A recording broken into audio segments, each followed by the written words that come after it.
I made an apology video yesterday, and now I would just like to say that I'm actually not sorry. I didn't mean it because that apparently wasn't real. The dude that this has turned into a trilogy at this point. It's just a twisting and turning saga. It feels like I'm on a roller coaster or something with the amount of whiplash I'm getting from this. But I'm talking about the man Corey Harris, who appeared to his court date while driving, and his charges were for driving on a suspended license. But then it was revealed that he actually did have a license. It was reinstated in 2022, and that was a clerical error. So he had been arrested once at that point, and now turns out it was like a sort of double reveal moment that he never had a license in the first place, so he has been arrested yet again. But the new information that's came out is that it's been discovered that he was driving his sick wife to the doctor during this time. So that's why he had been driving in the first place, it seems like. But then it says the judge, Cedric Simpson, which is the one who basically laughed at him and thought he was a dummy during the court hearing, he did some digging, put on his detective monocle, and discovered that Corey never had a valid driver's license to begin with. And he's quoted as saying, "Let me make it very clear, based on what the court looked at,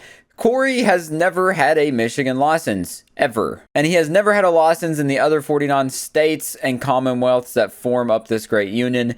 He has never had a license. He has religiously every year gotten a new ID, and so he knows that he doesn't have a license. And quite frankly, I wish he would have said this at the beginning, and all of this hoopla could have been put aside." I like the usage of the word hoopla. I like that. I like that. And now it gives us the in the future kind of look, like how those movies say that someone grew up to be a doctor, like Craig grew up to be a doctor, Anthony grew up to be a meth head who got strung out and got 12 different types of HIVs from truck stop hookers, and then Antonio went on to be a famous football player that got CTE and stripped on the field.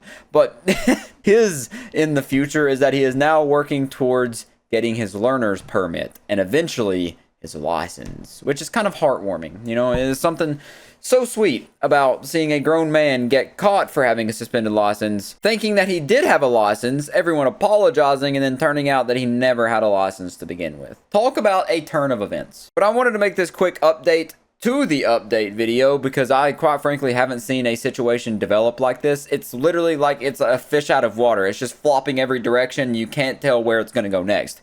Who knows what's going to pop up next? What the next bit of information is that's going to leave everybody like that. But until then, I'll catch you in the next one.